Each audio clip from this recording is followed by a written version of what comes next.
నమస్తే, మన తెలంగాణ సంస్కృతి సంప్రదాయాల ఛానల్కి స్వాగతం అండి. ఈరోజు మన గెస్ట్ వచ్చేసి ప్రదీప్ జీ ఉన్నారు. సో నమస్కారం ప్రదీప్ జీ. ఈసారి మనం దేవాలయాల మీద లాస్ట్ టైం వీడియో చేసాం కదా. సో ఇప్పుడు ఈ శ్రీరామనవమికి చూడాల్సిన దేవాలయాలు మన తెలంగాణలో ఏమున్నాయి, దాని గురించి వివరించండి. శ్రీరామనవమి, నవమి అంటే 9వ రోజు అనమాట. ఏకాదశి, ద్వాదశి అట్లా వస్తుంది కదా, అట్లా 9వ రోజు నవమి. ఈ 9వ రోజు కాబట్టి మనము ఈ సందర్భంగా, శ్రీరామనవమి సందర్భంగా ఒక 9 గుళ్ళని, 9 రామాలయాలని సందర్శించుకుందాం. ఎట్లా? వర్చువల్గా. ఓకే, 9 గుళ్ళకి మనం అందరం వెళ్ళలేకపోవచ్చు, కానీ మీరు ఇందులోంచి ఏదో ఒక గుడికి వెళ్ళాల్సిందిగా మా యొక్క ప్రార్థన. తద్వారా ఈ ప్రాచీన గుళ్ళని ఆదరించిన వారం అవుతాం. ప్రదీప్ జీ, మనకు శ్రీరామనవమి అంటే ఏంటిది? అసలు శ్రీరామనవమి రోజు రామునికి కళ్యాణం ఎందుకు చేశారు? ఈ తలంబ్రాలు ఉంటాయి కదా, ఈ తలంబ్రాల ప్రత్యేకత ఏంటిది? శ్రీరామనవమి అనగానే మనందరికీ గుర్తొచ్చేది ఏంటంటే రాముడి కళ్యాణం. ఎందుకంటే మనం భద్రాచలంలో చేస్తాము, అట్లా ప్రతి గుళ్ళో కూడా రాముడి కళ్యాణం చేస్తాము. సో అందరికీ ఒకటి ఏమనుకుంటారంటే ఆ రోజు రాముడి పెళ్లి రోజు అనుకుంటారు. కానీ శ్రీరామనవమి అంటే రాముడి పుట్టినరోజు, పెళ్లి రోజు కాదు. మనకి ఎప్పుడైతే అవతారము, మహాపురుషుల యొక్క అవతారం జరిగిందో ఆ రోజు పురస్కరించుకొని ఆ దినం రోజున మనము కళ్యాణం జరుపుకోవటం అనేది మన ఆచారం. రాముడి యొక్క పుట్టినరోజు కాబట్టి ఆ రోజున మనము రాముడి యొక్క కళ్యాణం మనం చేసుకుంటున్నాము. అంతేగాని రాముడు పెళ్లి రోజు కాదు, అది పుట్టినరోజు. ఓకే, అది మనందరం గమనించాలి. ఇక తలంబ్రాలకు వస్తే రామదాసు దగ్గర నుంచి కూడా మనకి ముత్యాల తలంబ్రాలు అనేది ఒక ఆచారంలాగా వచ్చింది. అప్పుడు తానీషా ఇవ్వటం మొదలుపెట్టాడు అన్నమాట. అప్పటి నుంచి అది కంటిన్యూస్గా ఒక రాజు, ఆ రాజు అక్కడ ఉన్న ఆ ప్రాంతానికి రాజు ఇవ్వాలి. అంటే ఇప్పుడు మన గవర్నమెంట్ వచ్చింది కాబట్టి ఆ ప్రాంతం యొక్క సీఎం మనకి తలంబ్రాలు ఇవ్వడం అనేది ఒక ఆచారంలాగా మనకి అది మనం పాటిస్తున్నాం. అంటే నిజాం కాలం నుండే ఈ ఆచారం అనేది కంటిన్యూగా ఉంది. అట్లా తానీషా దగ్గర నుంచి కూడా మనకి ఈ ఆచారం కంటిన్యూస్గా వచ్చింది అనమాట. అట్లా బహుశా అంతకుముందు కూడా ఉందేమో, కానీ మనకి చరిత్రలో మాత్రం అంతగా ఎక్కడ కనపడలేదు మనకి. సో మనం లాస్ట్ వీడియోలో టెంపుల్స్, హైదరాబాద్ టెంపుల్స్ గురించి చేశాం కదా. సో ఈసారి ఇప్పుడు శ్రీరామనవమి వస్తుంది కదా, హైదరాబాద్లో మనం చూడాల్సిన రాముని టెంపుల్స్, దాని గురించి కొద్దిగా విశ్లేషణ, స్థల పురాణం గురించి చెప్పండి. తెలంగాణకి రాముడికి అవినాభావ సంబంధం. ఎట్లా అంటే మీరు ఏ జిల్లాకి వెళ్ళినా, ఏ మండలంలో వెళ్ళినా రామ అనే పేరుతోటి కంపల్సరీగా ఒక గ్రామం ఉంటుంది. మీరు కావాలంటే చూసుకోండి. చుట్టుపక్కల ఒక 10 గ్రామాలు తీసుకుంటే దాంట్లో రాముడో, సీతనో, హనుమానో అలా లింక్ అయి ఉంటుంది అన్నమాట. అలా తెలుగు రాష్ట్రాలు రెండు కూడా రాముడితో విడదీయలేని బంధం ఉన్న రాష్ట్రాలు ఇప్పుడు రెండు కూడా.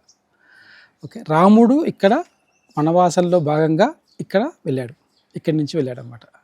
అంటే చాలాసార్లు మన పర్ణశాల తీసుకున్న ఇట్లా రకరకాల సైటేషన్స్ మనకి హిస్టరీలో దొరుకుతుంటాయి. ఇక్కడ రాముడు శివలింగాన్ని పెట్టాడని చెప్పేసి, ఇక్కడ రాముడు ఇక్కడ ఉన్నాడని చెప్పేసి, ఇట్లా ఎన్నో మనం హిస్టరీ చూస్తుంటే తెలంగాణ అటువంటి హిస్టరీస్, అటువంటి భావన లేదా అటువంటి రూపకల్పన కానీ ఇటువంటివి చాలా మనకి తెలంగాణ హిస్టరీలో మనకు కనబడుతుంటాయి. ప్రతి ఊరిలో కూడా ఆ కథలు మనం వింటూ ఉంటాం. అయితే ఇలా తీసుకుంటూ పోతుంటే మనము పరాయి దాస్యంలో ఉండటం వల్ల చాలా టెంపుల్స్ మరుగున పడిపోయి ఉన్నాయి యాక్చువల్గా. సో కొన్ని చోట్ల మట్టి కింద కప్పివేయబడితే, కొన్ని చోట్ల వాటిని కూల్చివేయటం జరిగింది. ఇలా చాలా వరకు పాత టెంపుల్స్ అన్నీ కూడా మరుగున పడ్డాయి. ఇప్పటికీ కూడా కొన్ని టెంపుల్స్ మనం చూడవచ్చు, కొన్ని వందల ఏళ్ల క్రితం టెంపుల్స్ మనం చూడవచ్చు. మనందరికీ తెలిసిన టెంపుల్, ఫస్ట్ టెంపుల్ చూద్దాము. అందరికీ ప్రపంచవ్యాప్తంగా తెలిసిన టెంపుల్ అది భద్రాచలం రామాలయం, అందరికీ తెలిసిందే. సో ఈ టెంపుల్ గురించి నేను చెప్పాల్సిన పని ఏం లేదు. మన రామదాస్ సినిమా చూస్తే చాలా ఈజీగా కళ్ళకు గట్టిగా మనకి దాంట్లో చెప్పారు. ఓకే, భక్త రామదాసు, ఆయన్నే కంచర్ల గోపన్న అంటాం. ఈ కంచర్ల గోపన్న కట్టించిన ఆ రామాలయం. ఓకే, ఇంకా ఆ రామాలయం గురించి ఇంకా చెప్పాలి అంటే మనకి ముత్యాల తలంబ్రాలు అది మనకు ఉంటుంది. అంతేకాదు తాటాకుల పందిర్లు, ఇవి మనకి ఈ టెంపుల్ గురించి మనం చూడవచ్చు. ఓకే, సో ఇది భద్రాచల రామదాస్ టెంపుల్. ప్రతి శ్రీరామనవమికి కూడా మనకి అక్కడ కళ్యాణం జరుగుతుంది. ఇంకొక విచిత్రమైన సందర్భం ఏంటంటే శ్రీరామనవమి రోజున భద్రాచలంలో ఆ చుట్టుపక్కల వర్షం పడుతుంది. చూడండి, ఇది కంప్లీట్లీ సైంటిఫిక్ అనొచ్చు, లేదా స్పిరిచువల్ అనొచ్చు, లేదా కోయిన్సిడెంటల్ అనొచ్చు. కానీ మీరు రికార్డులు తిరిగేస్తే, నేను అదే ఏరియా నుంచి వచ్చేవాడిని, పాల్వంచం అది. సో చిన్నప్పటి నుంచి కూడా ప్రతి సంవత్సరము ఇంత సమ్మర్లో ఉంటుంది, సమ్మర్లో మిడ్ సమ్మర్లో మంచి ఫుల్ వేడిగా ఉంటుంది అక్కడ. కానీ శ్రీరామనవమి రోజున మాత్రం కనీసం చిన్న జల్లనే పడుతుంది ఖచ్చితంగా. అది రాముడి యొక్క మహిమ అంటారా, లేదా సైంటిఫిక్ ఎక్స్ప్లెనేషన్ అంటారా, what ever you call it. Okay, ఇది మన భద్రాచలం యొక్క మహత్యము, ఆ రామనవమి చేసే కళ్యాణం యొక్క మహత్యము, ఆ హోమం యొక్క మహత్యం అనుకోవచ్చు. అట్లా ఇదండి మనం భద్రాచలం గురించి కథ. అండ్ ప్రదీప్జీ, ఇప్పుడు భద్రాచలమే కాకుండా మనకు హైదరాబాద్లో కానీ తెలంగాణలో కానీ ఇంకా ప్రాచీన రామాలయ టెంపుల్స్ ఎక్కడెక్కడ ఉన్నాయి, దాని గురించి కొద్దిగా వివరించారు. ఇందాక చెప్పినట్టుగా ప్రతి మండలంలో కూడా రాముడి యొక్క ఆనవాళ్ళు ఏదో రకంగా ఉంటాయి. ఆ సందర్భంగా అక్కడ రామాలయాలు కట్టడం అనేది చాలా జరిగింది. ఇప్పుడున్న టెంపుల్స్ చూద్దాము. ఇప్పుడు ఉన్నాయి అంటే మనం అట్లీస్ట్ మనం వెళ్ళి దర్శనం చేసుకోగలిగిన టెంపుల్స్ మనము ఒక లిస్ట్ చూద్దాం. ఒకటి గుమ్మడిదల. ఇది మనకి పాత మెదక్ జిల్లా, ప్రస్తుతపు సంగారెడ్డి జిల్లా అయినటువంటి గుమ్మడిదల గ్రామంలో ఒక కళ్యాణ రామచంద్ర స్వామి టెంపుల్ ఉంది. ఈ టెంపుల్ విశిష్టం ఏంటిదంటే, ఇక్కడ రామ లక్ష్మణ భరత శత్రుఘ్నులు నలుగురు కూడా వారి యొక్క ధర్మపత్నులతో సహా అక్కడ ఉంటారు. అందరూ ఒకే గర్భగుడిలో. అది కూడా ఇంకొక విచిత్రం ఏంటంటే, ఇక్కడ హనుమంతుడు ఉండడు. ఎందుకు ఉండరు అంటే, ఒక కథనం ఏం చెప్తారంటే, హనుమంతుడు ఇంకా పరిచయం కాకముందు, అంటే వీరి పెళ్ళైనప్పుడు హనుమంతుడు ఇంకా లేడు కదా, అంటే వీరి కళ్యాణం జరిగినప్పుడు ఆ విశేషాన్ని పురస్కరించుకుంటూ అక్కడ కట్టిన గుడి కాబట్టి, కళ్యాణ రామచంద్రుల గుడి కాబట్టి అక్కడ హనుమంతులు లేరు అంటారనమాట. గర్భగుడిలో లేరు, బయట ఉంటారు కావాలంటే. అట్లా ఇది ఒక కళ్యాణ చాళుక్యుల కాలంలో కట్టిన టెంపుల్ ఇది. ఈ టెంపుల్ని దాదాపుగా ఒక 1000 ఏళ్ల క్రితం కట్టిన టెంపుల్.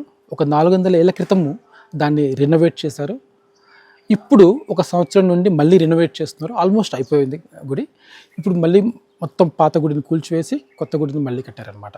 సో ఇప్పుడు మీరు పాత గుడి చూడాలి అంటే మేము చూపించిన ఈ స్క్రీన్ షాట్స్లో మాత్రమే మీరు చూడగలరు. ఎందుకంటే ఆ పాత గుడి ఇప్పుడు లేదు. ఇప్పుడు మీరు ఇప్పుడు చూడబోయే కొత్త గుడి ఎలా ఉంటుందంటే మొత్తం రీమోడల్ గుడి అనమాట. సో ఇది మళ్ళీ కడుతున్నారు. ఇది మనకి దుండిగల్ ఎగ్జిట్ ఉంటుంది హైదరాబాద్లో. ఆ దుండిగల్ ఎగ్జిట్ నుంచి సుమారుగా ఒక 1/2 అవర్ దూరంలో ఉంటుంది మీకు అది. సో ఇంకా అట్లాంటి టెంపుల్స్ ఇంకా మన హైదరాబాద్లో ఇంకేమైనా ప్రతిదీ ఇప్పుడు గుమ్మడిదల కాకుండా, అంటే రాముడు హనుమంతుడు కలవక ముందుకు టెంపుల్ కాకుండా ఇప్పుడు రామ లక్ష్మణ హనుమంతుని టెంపుల్స్ ఉన్నాయి కదా, అలాంటి ప్రాచీనమైన టెంపుల్స్ గురించి చెప్పండి. ఒకటి మనకి అమ్మపల్లి అని చెప్పేసి శంషాబాద్లో ఉంటుంది. ఈ శంషాబాద్లో దీన్నే సినిమా గుడి అంటారు. చాలా షూటింగ్లు జరుగుతుంటాయి. ఇప్పుడు ఏంటంటే అంతా కూడా ప్రీ వెడ్డింగ్ షూట్ అంటారు కదా, ఆ ప్రీ వెడ్డింగ్ షూట్కి చాలా ఫేమస్ ఇప్పుడు అది. ఓకే, ఇది రాజుల కాలం నాటి గుడి. చాలా పెద్ద గోపురం ఉంటుంది, ఒక మంచి కోనేరు కూడా ఉంటుంది. మీరు గుడి లోపలికి వెళ్తే చుట్టూరు అలా 2వ అంతస్తుల వరకు కూడా చుట్టూరు అలా నడవడానికి ఉంటుంది. చాలా బాగుంటుంది. ఆ ప్రాచీన కట్టడం అదైతే ఉందో అది మాకు మంచిగా చూడొచ్చు. అలానే గాలి గోపురం చాలా పెద్దగా ఉంటుంది. అలానే దాని ముందు కోనేరు, అలానే దానికి ఇంకొంచెం పక్కన ఒక ప్రాచీనమైన ఒక భవనం లాంటిది ఉంటుంది. అక్కడికి కూడా వెళ్ళి మీరు ప్రీవెడ్ షూట్ అట్లాంటివి తీసుకోవచ్చు. అక్కడి నుంచి చూస్తే మీకు గాలి గోపురం కనబడుతుంది అన్నమాట. పెద్ద గోపురం ఉంటుంది, చాలా బాగుంటుంది. ఈ ఫోటోజెనిక్ టెంపుల్ అంటారు దీన్ని. ఫోటోజెనిక్ అనొచ్చు, వీడియోజెనిక్ అనొచ్చు, you call it what ever you what, iconic temple అనొచ్చు. సో అటువంటి టెంపుల్ ఎక్కడో లేదు. శంషాబాద్కి సుమారుగా ఒక 1/2 అవర్ 40 మినిట్స్ డ్రైవ్లో మీకు అది దొరికిపోతుంది. మీరు బస్సులలో కూడా వెళ్ళొచ్చు, కానీ చాలా తక్కువ బస్ ఫెసిలిటీస్ ఉంటాయి. సో మీరు బెస్ట్ ఆప్షన్ ఏంటంటే మీరు కారు కానీ ఆటో కానీ అట్లాంటివి మాట్లాడుకొని శంషాబాద్ నుంచి వెళ్ళాలంటే అట్లా వెళ్ళొచ్చు, లేదా ఓన్ వెహికల్ అయితే ఓన్ వెహికల్ వెళ్ళొచ్చు. 3వ టెంపుల్ గౌలీపురాలో ఉంది. గౌలీపురాలో రామాలయం ఒకటి ఉంది. ఇది కూడా దాదాపుగా ఒక 150-200 సంవత్సరాల క్రితం కట్టిన టెంపుల్ అనమాట ఇది. ఈ గుడిలో ఎలా ఉంటుందంటే, మీరు లోపలికి వెళ్ళగానే విశాలంగా ఖాళీ స్థలం ఉంటుంది. ఆ తర్వాత లోపలికి మందిరం ఉంటుందన్నమాట. అలా చుట్టూరు మీరు ఆ ఖాళీ స్థలం దగ్గర చూస్తే కూడా చుట్టూరు అట్లా పైనంతా కూడా ఆ బురుజులాగా అంతా ఉంటుంది. చూడంగానే ఒక ప్రాచీనమైన ఒక పవిత్రత అదంతా ఉంటుంది ఆ టెంపుల్లో. సో అలా ఉంటుంది. సో అలానే మీరు గుడికి ముందు ఒక చిన్న కోనేరు కూడా ఉంటుంది, చిన్న కోనేరు ఉంటుంది. అలానే దీని పక్కనే ఆనుకొని కొంచెం దూరంలోనే ఆల్మోస్ట్ ఆనుకునే కాంపౌండ్ వాళ్ళు ఆనుకునే ఉంటుంది అనమాట. ఇంకో శివాలయం కూడా ఉంటుంది అనమాట. అది కూడా ఒక చాలా పురాతనమైన టెంపుల్. మనం తర్వాత దాని గురించి మళ్ళీ ఒకసారి మాట్లాడుకుందాము. సో ఇది గౌలిపుర టెంపుల్. ఇది కూడా మనకి గౌలిపుర అంటే ఓల్డ్ సిటీలో ఉంటుంది ఇది. సో మనకి అక్కడ చిన్న పార్కింగ్ దాదాపు ఒక 5-10 వెహికల్స్ ఈజీగా పెట్టుకోవచ్చు. కార్ పార్కింగ్ ఉంటుంది, సింపుల్గా ఉంటుంది. సో బైక్స్ అయితే ఇబ్బంది ఏం లేదు, పెట్టుకోవచ్చు. గల్లీలోంచి వెళ్ళాల్సి వస్తుంది అది కొద్దిగా. సో మనం లగ్జరియస్గా పెద్ద కార్లలో వెళ్ళడానికి అట్లా అనుకోకండి, బట్ వెళ్ళొచ్చు. ఎక్కువసేపు మనం కారు పెట్టకుండా వెళ్ళిపోతే బాగుంటుంది, ఎందుకంటే అక్కడ మిగిలిన కార్లు కూడా మనము రావచ్చు కాబట్టి అట్లా. ఇది మనము గౌలిపురలో ఉన్న రామాలయం. ఇప్పుడు 5వ రామాలయం. ఇది మనకి ముసారంబాగ్ ఎక్కడ వస్తుంది మీకు? దిల్షుక్ నగర్ రామంతపూర్ మధ్యలో వస్తుంది మీకు ఇది ముసారంబాగ్ అనేది. ఈ ముసారంబాగ్లో ఒక పురాతనమైన ఒక 200-300 సంవత్సరాల క్రితం నాటి ఇది టెంపుల్. ఇది కూడా ఓకే. ఇది కూడా శివకేశవులు ఇద్దరు ఉన్న క్షేత్రం ఇది. ఓకే. ఇందులో ఒక విచిత్రం ఏంటంటే ఇక్కడ శివుడు ఎంత లోతున్నారు అన్నది ఎవరికి తెలియదు, చెప్పలేని పరిస్థితి అనమాట. అంత లోతులో ఉంది. ఒకసారి దేనికోసమో తవ్వారన్నమాట. తవ్వినప్పుడు ఎంత వెళ్ళినా కూడా ఆ శివలింగం యొక్క లోతు దొరకట్లేదు వాళ్ళకి. సో దాన్ని శివలింగం యొక్క లోతు తెలియకుండా ఉందన్నమాట, అంత లోతుంది. బహుశా ఒక 100 అడుగులు 200 అడుగులు ఉండొచ్చేమో, బట్ అంత లోతుగా ఉండటం అనేది చాలా విచిత్రమైన సందర్భం అనమాట. అది కూడా ఒకప్పుడు పెద్ద న్యూస్ జరిగిందన్నమాట యాక్చువల్గా అట్లా. సో ఇది ఒక పురాతనమైన కట్టడము. సో దిల్షుక్ నగర్ చుట్టుపక్కల వాళ్ళకి ఈ ముసారంబాగ్లో ఉన్న రామాలయంకి వెళ్తే చాలా మంచిగా ఉంటుంది. ఇది మన యొక్క ముసారంబాగ్ రామాలయం యొక్క చరిత్ర. 6వ రామాలయంకి వెళ్దామా? ఇది మనకి ఆల్వాల్లో ఉంది. సికింద్రాబాద్ దగ్గర ఆల్వాల్ ఉంది కదండి, ఆల్వాల్. ఒకప్పుడు ఆల్వాల్ అనేది కంటోన్మెంట్ ఏరియా, ఇప్పటికీ కంటోన్మెంట్ ఏరియా దగ్గరలో ఉంటుంది మనకి. అయితే బ్రిటిష్ వాడు ఉన్నప్పుడు కూడా ఇది బ్రిటిష్ రాణి కూడా ఇక్కడ ఈ దగ్గరలోనే ఉండేది అనమాట యాక్చువల్గా.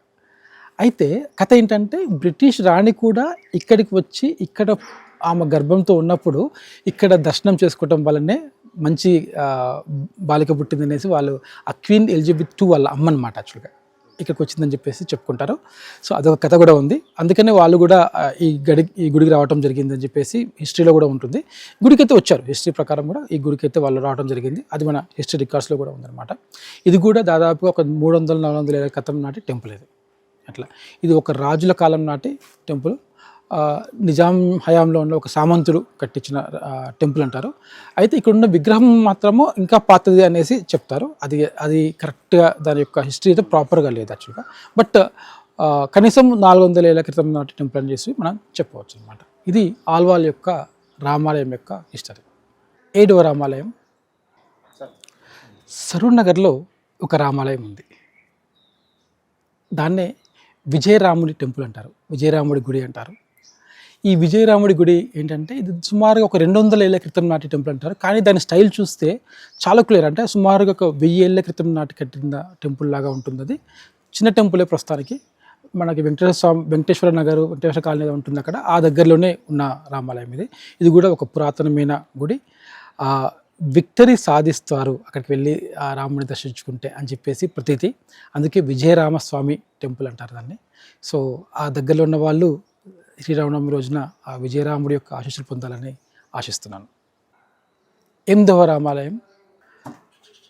మంగళహాట్ ఈ ఏరియాలో ఒక రామాలయం ఉంది. దాని పేరు సీతారాం బాగ్ మందిర్ అంటాం, సీతారాంబాగ్ టెంపుల్ అంటాం. ఈ టెంపుల్ 1833లో కట్టిన టెంపుల్ ఇది. ప్రస్తుతము టెంపుల్కు ఉన్న స్థలము 25 ఎకరాలు. ఒకప్పుడు దీనికి కొన్ని 100 ఎకరాల స్థలం ఉందని చెప్తారు. ఇది నిజాంలకు పూర్వం. ఆ తర్వాత క్రమేపీ దీని యొక్క స్థలాన్ని కబ్జా చేసుకుంటూ వెళ్ళడం జరిగింది. కాబట్టి ప్రస్తుతం ఉన్న స్థలం 25 ఎకరాలు. ఈ 25 ఎకరాల్లో ప్రస్తుతానికి చాలా, ఈ కాంపౌండ్లోకి వెళ్తే చాలా రకరకాల టెంపుల్స్, చిన్న టెంపుల్స్ చాలా ఉంటాయి అన్నమాట ఇది. సో మెయిన్ టెంపుల్ సీతారామచంద్ర స్వామి టెంపుల్. ఇది కూడా ఒక పురాతనమైన టెంపుల్. వెళ్ళినప్పుడు మీకు చాలా పెద్ద కన్స్ట్రక్షన్స్ ఇవన్నీ కూడా మంచిగా కనబడతాయి. ఆ పురాతనమైన ఆ పవిత్రత మీకు ఇందులో చూడొచ్చు. ఇది మన సీతారాంబాగ్ టెంపుల్ యొక్క మహిమ. 9వ రామాలయం దేవర అంజల్ ఒక విలేజ్ ఉంది. ఇది మనకి మేడ్చల్ జిల్లాలో వస్తుంది. మీరు సుమారుగా కొంపల్లి, హకీంపేట ఈ మధ్యలో అనుకోవచ్చు దీన్ని. ఈ దేవర అంజల్లో కూడా ఒక 200 ఏళ్ల క్రితం నాటి ఒక రామాలయం ఉంది. ఇది కూడా చాలా పాత కట్టడము. మనం చూస్తే కూడా మన ఫొటోస్ చూసినా కూడా అర్థమైపోతుంది. సో చాలా పురాతనమైన కట్టడం ఇది. చూడగానే ఒక రకమైన మెస్మరైజింగ్ పవర్ లాగా ఉంటుంది. ఒక మంచి స్పిరిచువల్ ఎనర్జీ వస్తున్నట్టుగా అనిపిస్తుంది అన్నమాట ఇది. ఈ టెంపుల్ కూడా చాలా విశిష్టమైన టెంపుల్. సో ఇది మనకి బిట్వీన్ కొంపల్లి, హకీంపేట మధ్యలో వస్తుంది. మీకు ఇది మేడ్చల్ జిల్లా వస్తుంది. సో ఇదండి దేవర అంజల్ రామాలయం. మనము గతం వీడియోలో చెప్పినట్టుగా తెలంగాణలో మరియు హైదరాబాద్లో ఎన్నో ప్రాచీన గుళ్ళు ఉన్నాయి. మనం రెగ్యులర్గా వెళ్ళే టెంపుల్స్ కాకుండా నెలకొకసారో వారానికి ఒకసారో ఈ ప్రాచీన గుళ్ళని సందర్శించండి. తద్వారా ఆ గుడి ఆటోమేటిక్గా రివైవ్ అవుతుంది. ఓకే, సో మీరేమి పెద్ద పెద్ద పనులు చేయాల్సిన అవసరం లేదు. Just start visiting. అటువంటి టెంపుల్స్ వెళ్ళటం వల్ల ఆ టెంపుల్స్ కూడా జీర్ణోద్ధరణకు అవుతాయి. ఆ జీర్ణోద్ధరణ అయితే ఆటోమేటిక్గా మన ధర్మాన్ని మనం కాపాడమని అవుతాం. మీకు ఆ లిస్ట్ కావాలా? ఈ కింద డిస్క్రిప్షన్లో మీకు ఉంటుంది.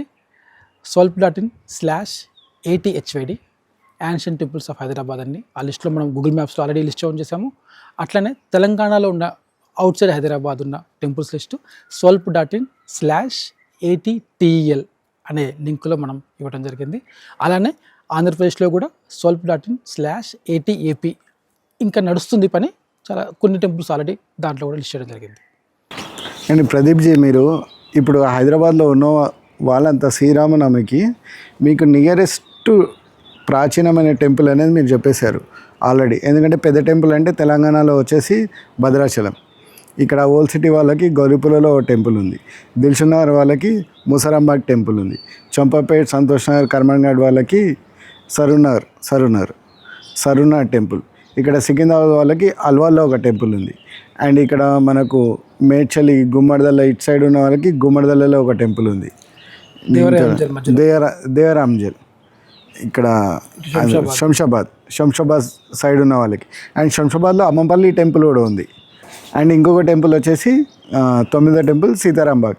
సో ఆల్మోస్ట్ మనకు హైదరాబాద్లో ఉన్న సిటీ మొత్తంలో ప్రాచీనమైన 8 టెంపుల్ గురించి అండ్ తెలంగాణలో ప్రసిద్ధమైన టెంపుల్ రామాలయం భద్రాచలం గురించి మొత్తం 9 టెంపుల్ గురించి మీకు ప్రదీప్జీ గారు మనకు డీటెయిల్స్ ఇవ్వడం జరిగింది.